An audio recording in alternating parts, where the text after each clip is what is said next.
জামাতের সাথে এনসিপির জোট। এদিকে অনেকে বলতেছে এই এনসিপির জামাতের সাথে জোটের কারণে জামাতের অনেক ক্ষতি হবে। আমার মনে হইতেছে এনসিপির জামাতের সাথে যাওয়াটা সময়ের সঠিক সিদ্ধান্ত বলে মনে হইতেছে। কারণ শোনেন, জামাতের যে জোটটা এটা বৃহত্তর একটা জোট, প্রায় 8 দলের ছিল। তো গতকালকে আর 2 দলের সম্পৃক্ততায় 10 দল হইল। এখন কথা হচ্ছে এনসিপির লাভটা কি? আমি জামাতের লাভ লস বলবো না, বিএনপির লাভ লস বলতে যাবো না, আমি শুধু এনসিপির লাভ লস বলতে যাব। এনসিপির লাভটা হচ্ছে এই, তারা জামাতের সাথে জোটে যাওয়ার কারণে বা সমঝোতা যেটাই বলেন, এটা হওয়ার কারণে তারা যে 30 আসনে দাঁড়াবে ওই 30 আসনে জামাতের সম্পূর্ণ সাপোর্ট পাবে। এখন অনেকে বলতে পারেন জামাতের ভোট কমে যাবে।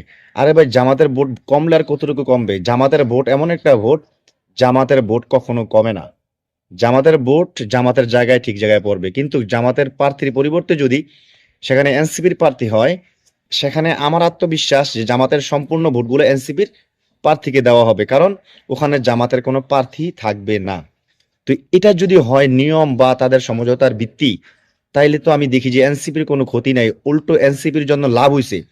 যে জায়গায় এনসিপি এককভাবে নির্বাচনে গেলে পাইতো সর্বোচ্চ 2-3টা সিট, সেখানে তারা অনেক বেশি পাবে বলে আমি আশাবাদী। কারণ যদি তারা এককভাবে করতো, সেখানে জামাতে কোনো সাপোর্ট থাকতো না, তারা একক সাপোর্টে কখনো সম্ভব না সংসদে তেমন একটা সিট পাওয়ার।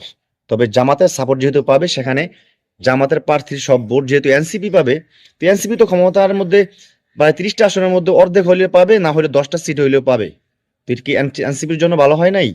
অবশ্যই ভালো হয়েছে। আর বাকি আপনারা যার যার মন্তব্য আশা করি কমেন্টে বলবেন। এনসিপি জামাতের সাথে যাওয়ায় কার লাভ হইলো কার লস হইলো, তখন কমেন্ট দেখে বোঝা যাবে আসলে কোনটা গ্রহণযোগ্য, কোনটা সত্য, কোনটা মিথ্যা, কোন দিকে যাচ্ছে রাজনীতির খেলা।